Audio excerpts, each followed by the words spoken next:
GDPR compliance for e-commerce websites.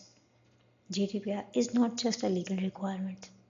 It's a matter of trust and business risk. In this video, I will show you how to stay compliant through a smart conditional approach based on the data you collect and the activities you perform, and how it all ties back to your legal obligations.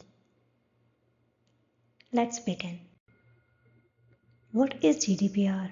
It's the General Data Protection Regulation, a law protecting personal data of European citizens. It's a European law that governs how personal data is handled. And yes, if you are not in Europe but you sell online to European customers, it applies to you. You must comply with GDPR. Why does it matter? Because the fines are real. Violations can cost you $1 million in fines and the trust of customers. And the reputational damage is often worse. But instead of being afraid of GDPR, let's learn to use it to build better, more transparent businesses. Imagine you are running an online store. You offer a discount code pop-up and you don't ask if users are okay of receiving future emails. That sounds harmless, right? That's exactly how many businesses decision can lead non-compliance without realizing it. The same. Why a mind map approach? Not all e-commerce websites are built the same. Some just collect and process names and emails for order fulfillment. Others track user behavior, apply dynamic pricing, and work with multiple third-party tools. That's why we are using a mind map approach instead of one-size-fits-all checklist. We will guide you through decision based on your unique setup. Let's start by understanding the data you collect. Types of data collected. E-commerce sites typically collect 4 types of customer data. Basic identity data like names and emails and shipping addresses. Financial data such as credit cards and PayPal accounts.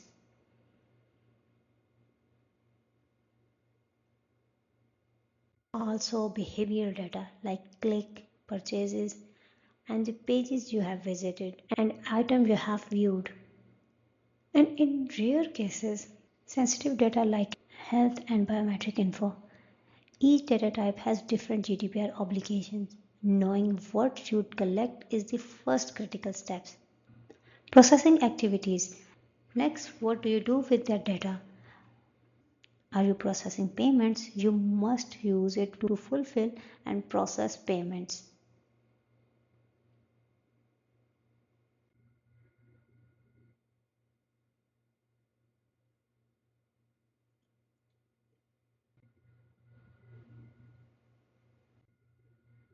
Sending marketing emails. You may also market to user, analyze behavior and share data with delivery and analytic pattern, analyzing behavior with third-party tools. Some even automate pricing and recommendations, which counts as automated decision making. These activities define your responsibilities under GDPR, so mapping them clearly matters. Let's compare two stores. Merchant A maps out all data type and gets valid consent for analytics and marketing. And on the other side, Merchant B assumes consent is implemented. A year later, a audit hits Merchant B and their operations stall. Meanwhile, Merchant A sleeps well at nights. Legal basis for processing. GDPR doesn't ban processing or data use, but it does require a legal basis. For marketing, if you are sending marketing emails, you usually need consent. For orders, the contract applies. For analytics, you might rely on legitimate interest but must ensure it doesn't override user rights. Every action must be matched with a valid reason and that reason must be documented. Data subject rights. Your users also called data subject and users have powerful rights under GDPR. They can ask for their data, they can request it to be corrected or deleted. They can object to being tracked or profiled, and you must respond typically within 30 days. If your system can't support these requests, you are not compliant, or you could face compliance and investigations. Controls and documentations. How do you prove compliance? You start with policies, privacy notice, cookie banners, and legal consents. Have you signed data processing agreement with your vendors, agreements with third parties? If you use profiling and high risk activity, you will need a data protection impact assessment and DPIA. And above all, keep record of everything you do. Don't forget to keep records all of your processing activities. GDPR compliance lives in your documents. Real world failures. Let's look at a real case. A popular fashion retailer in Europe was fined 35 million euros.